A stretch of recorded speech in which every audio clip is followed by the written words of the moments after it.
So we're going to be getting into writing net ionic equations. There's a bit of a process to it. It takes about 3 steps. And there's some key skills that you're going to have in order to do these successfully. So key skill number 1, you're going to be having to convert the word version of a chemical name into a chemical formula, which this is already done, but we're going to do an example that more so illustrates what I'm talking about later on in this page. Okay. You're also going to need to know how to balance ionic compounds. You're going to have to be able to determine the state of your ionic compounds and also predict what products you're going to get out of the chemical reaction. Okay, so with this example, just to ease us in, they've already completed all the work here, but I'm just gonna go through and talk about a few more details here. Okay, so this will be our step 1.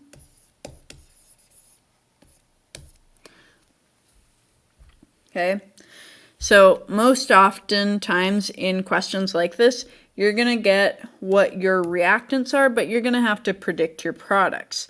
Okay, so as a reminder from something you would have covered in Science 10, this is a double replacement reaction. So how you know it's a double replacement reaction is because you have a compound reacting with a compound. Okay, and how you predict your products for a double replacement reaction is your cations, they just switch places. Okay, so silver bonds to the chlorides, and then even though we have 2 chlorides with barium chloride, the 2 doesn't necessarily go into the product side there. The reason why there's only 1 chloride ion here is because chloride likes to have a -1 charge, silver likes to have a +1 charge, so it's already balanced. Keep in mind the subscript numbers for a compound are used to balance the compound. Okay. Whereas with barium here, it went to bond with the nitrate, and since barium has a 2+ charge, and each nitrate has a -1 charge, that's why we need 2 nitrates in order to balance out the +2 charge coming from barium. Okay, so let's write this out.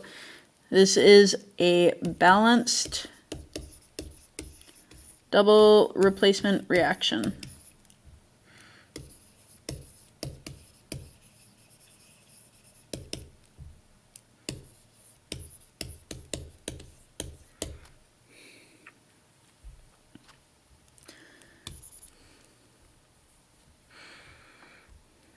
Okay, so remember that the coefficients are what's balancing the entire reaction, not just the compounds.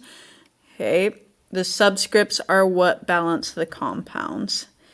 Okay, so we have 2 silvers going in, 2 silvers coming out, and the coefficient doesn't just affect the first element that comes after it, it also affects everything that comes after it within that compound.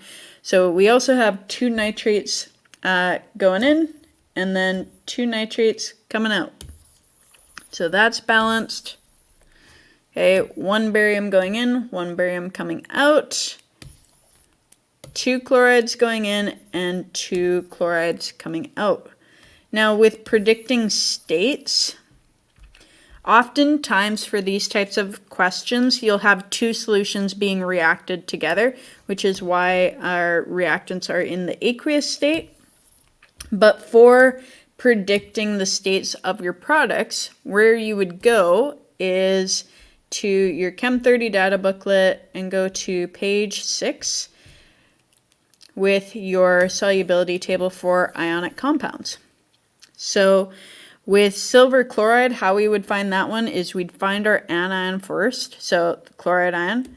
Now, most things with chloride are soluble. However, silver is one of our exceptions that are insoluble with chloride when it's in water. So that's why silver chloride has a solid state, because it's insoluble in water. With barium nitrate, if we find that on our solubility table, so nitrate can be found right here. Most things are soluble. We double check our list of exceptions. For barium, it's not in there. Therefore, that's how we know it's soluble. All right. So that is our non-ionic equation. Now, step 2 is going to be called our total ionic equation. So maybe we'll highlight these two.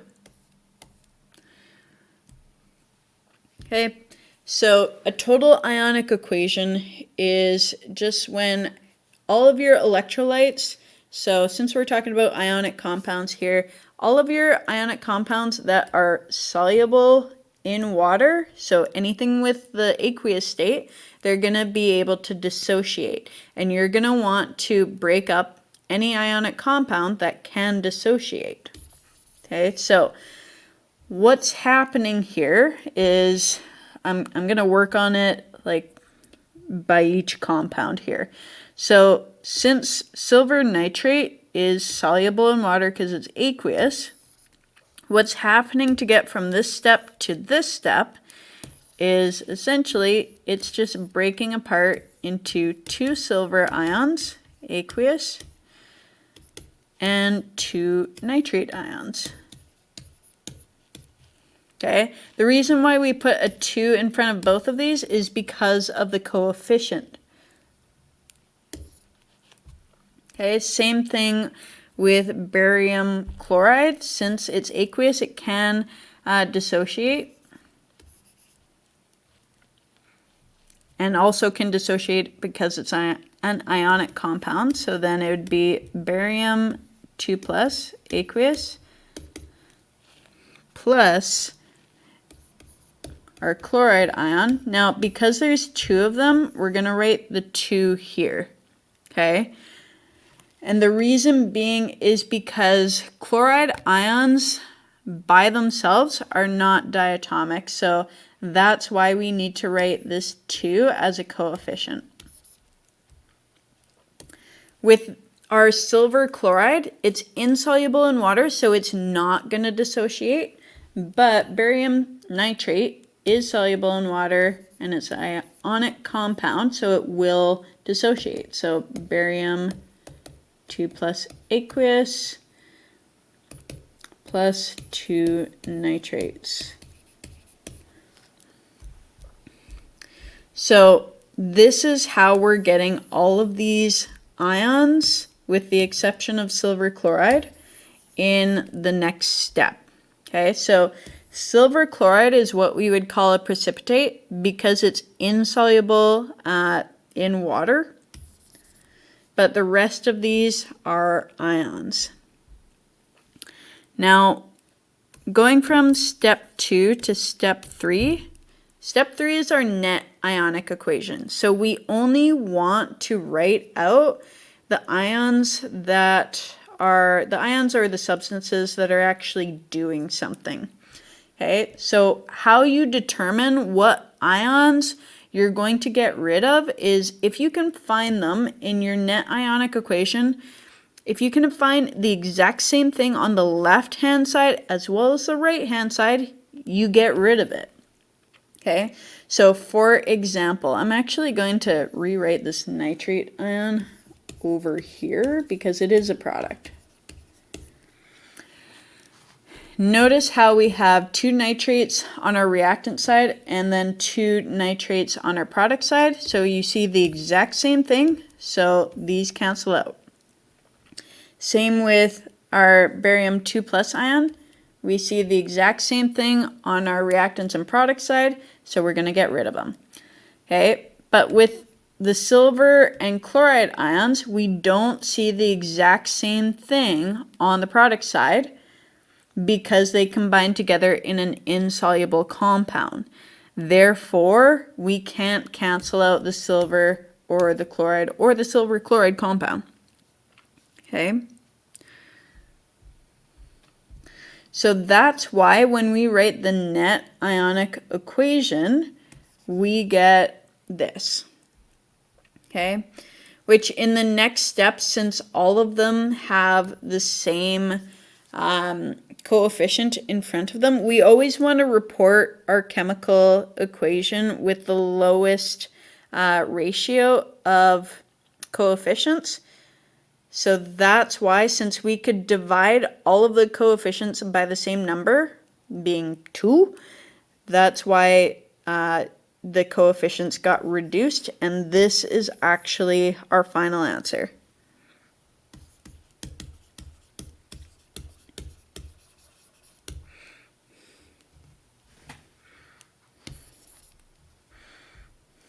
Okay, so let's write out some of the stuff that I'm saying here.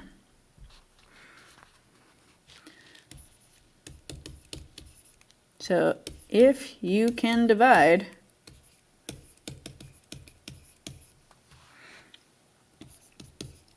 all the coefficients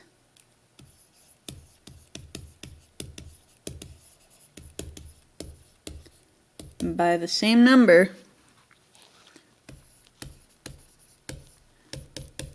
you can reduce it.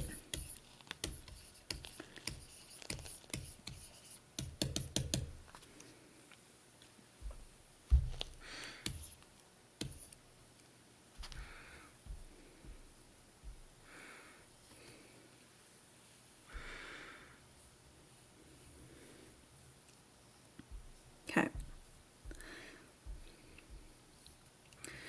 So again, those net ionic equations, you're only showing the molecules, the formula units or ions that are changing in form in your equation. Okay, so the ions that don't change, the ones that we canceled out in the total ionic equation, those are called spectator ions or spectator species.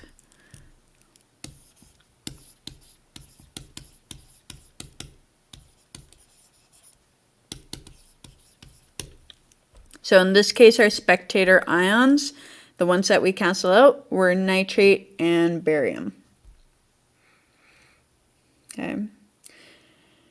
So this part, it kind of says the same thing. That's important. So all of your equations do have to be balanced, both in atoms as well as electrical charge, using the lowest whole number ratio. So when it's talking about balanced in electrical charge, so if we look at silver and chloride, so silver has a 1 plus charge and chloride has a 1 minus charge. So 1 minus 1, that's equal to 0, and this is a neutral compound, so its charge is also 0. So the reactant side has an overall charge of 0, and so does the product. That's what it means by being balanced electronically. But typically, if you do balance all of the ions, the electrical charge being balanced will happen, so long as you make sure you have the same amount of ions going in and coming out. Okay. And we also got to make sure that species are written in the form in which they actually exist. So essentially what that's saying is check your solubility table.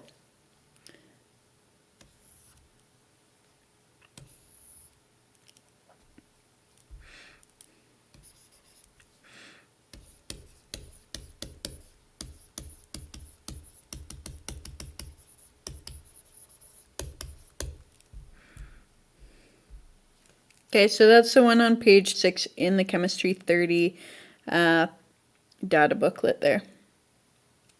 Okay. Another thing I'm going to do just before we move on here is I'll sneak it in here. So what I said before, if you see like how you figure out which chemical species to cancel out, in your total ionic equation, those are just going to be the ions that show up exactly the same on the reactant side as well as the product side. So I'm just writing that out.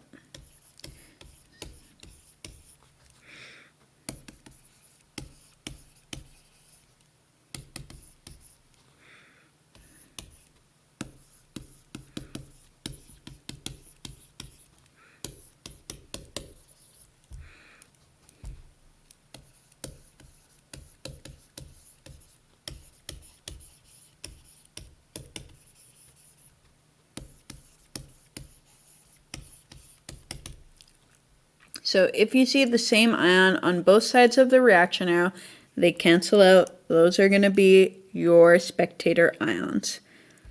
Okay. And one last thing before we get into this first practice question here. If you can't find an ionic compound in the solubility table, you can assume that it's insoluble. So let's make sure we write that out too.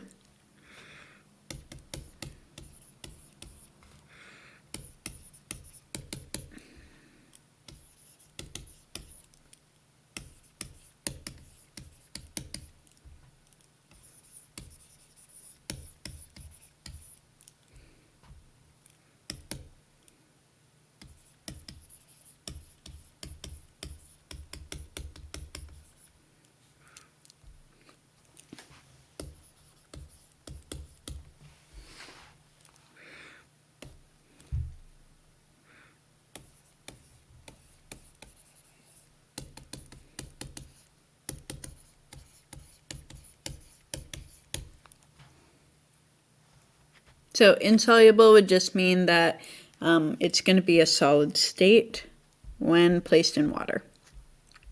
Okay, so for this question, we're asked to write the balanced non-ionic, total ionic, and net ionic equations for the following double replacement reactions.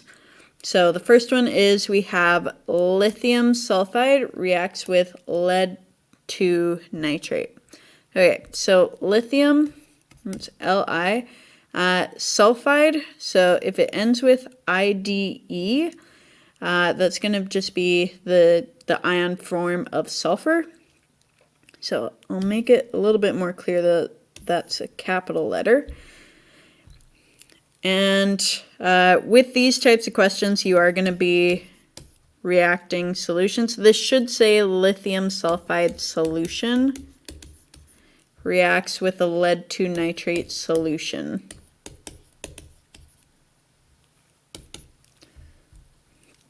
So lead, and we have nitrate. Okay, now let's make sure that we balance these compounds before we keep on moving on. All right, so with lithium, that's going to be a group 1 ion. So it's going to like to have a charge of +1, whereas sulfide, that's sulfur, just the ion form of sulfur. Sulfur is going to have a charge of -2. There are some trends with the charges for elements. So typically, elements that are in group 15, they typically have a 3- charge, while elements in group 16 will have a 2- charge, and elements in group 17 have a 1- charge. And like these negative charges are specifically for the non-metals. As you can see in group 15, if we go down to antimony, it actually has a 3+ and a 5+ charge. It's a multivalent metal.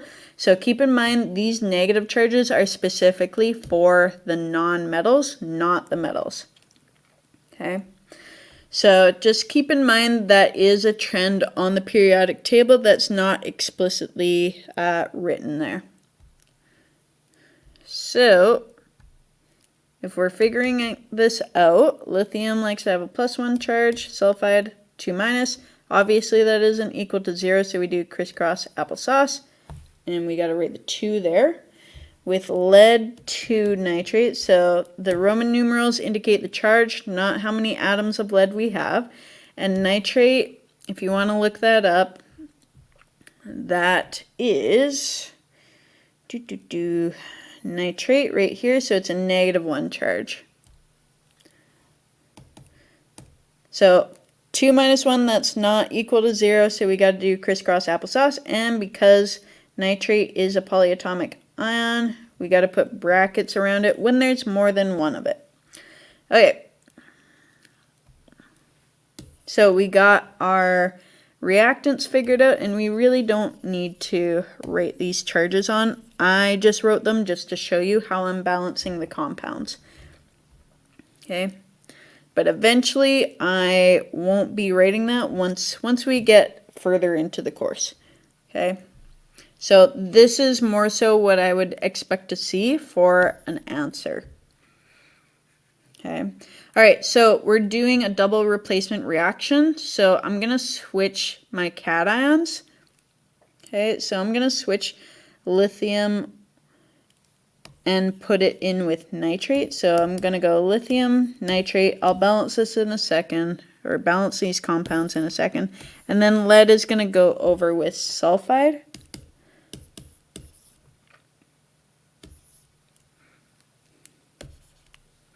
And right now, I have no clue what state either of these are in.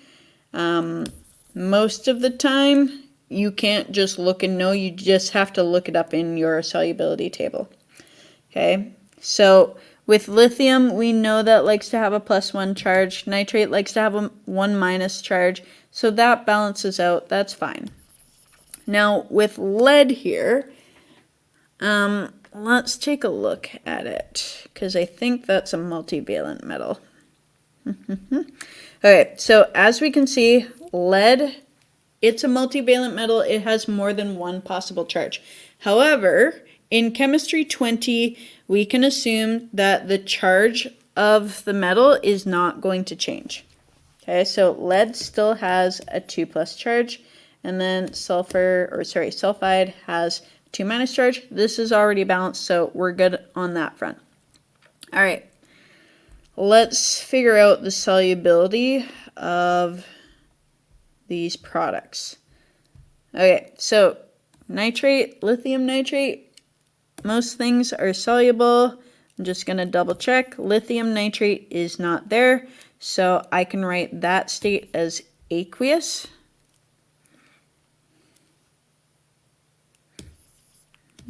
Let's get rid of that. And then for lead 2 sulfide.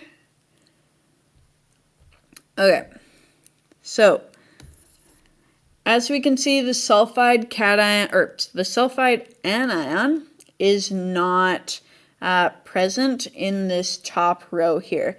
So like I said before, if we can't find an ionic compound in the solubility table, then we can assume that it is insoluble. So that's why I'm going to rate this as solid. All right, so each of my compounds are balanced. I've figured out the states of everything. Now I just need to make sure that the entire equation is balanced. So this is when we're going to start playing around with the coefficients. Okay, so those are the big numbers that come in front of the compound. So looking over here, okay, I got 2 lithiums going in, but only 1 coming out. So I'm going to need to rate a 2 there. But that 2 didn't just affect the lithium, it also affected the nitrate. So we have 2 nitrates on the product side, but guess what? We already have 2 nitrates on the reactant side, so that is fine. Okay, with lead, I've got 1 coming out and 1 going in, so that's fine. And then with sulfur, I've got 1 atom or 1 sulfide ion going in and 1 sulfide ion coming out, so that is fine. So everything is now balanced. All right, total ionic equation, we're just breaking up everything. So I'm going to first start with lithium sulfide. So that's going to be lithium 1+ aqueous. And now we don't write the 2 here. We're going to write it as a coefficient. Okay? And the reason being is because lithium ions are not diatomic. So when they exist by themselves, they're not going to be diatomic. Okay, sulfide, aqueous is just one of them. And I'm actually going to write this smaller because usually these equations are quite lengthy. Okay, so we got lead 2 plus, aqueous plus 2 nitrate ions. Got 2 lithium ions. So I'm writing this as being dissociated because all of these are aqueous. So aqueous ionic compounds are soluble in water, so they are going to dissociate. And 2, because the 2 doesn't just affect lithium, it also affects the nitrate.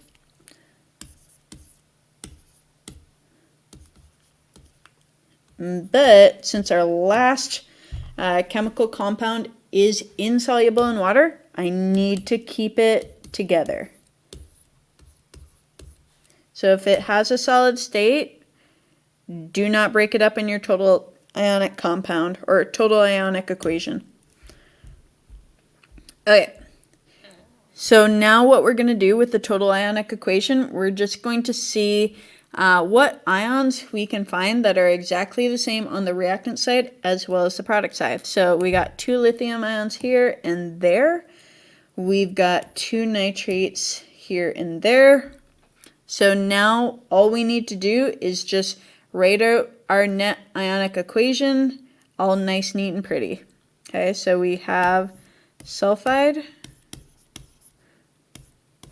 plus lead 2 plus aqueous, and then goes to, the only thing I didn't cancel out on the product side was lead 2 sulfide. And that was a solid state. So don't forget about your charges, don't forget about your states, because those are very important.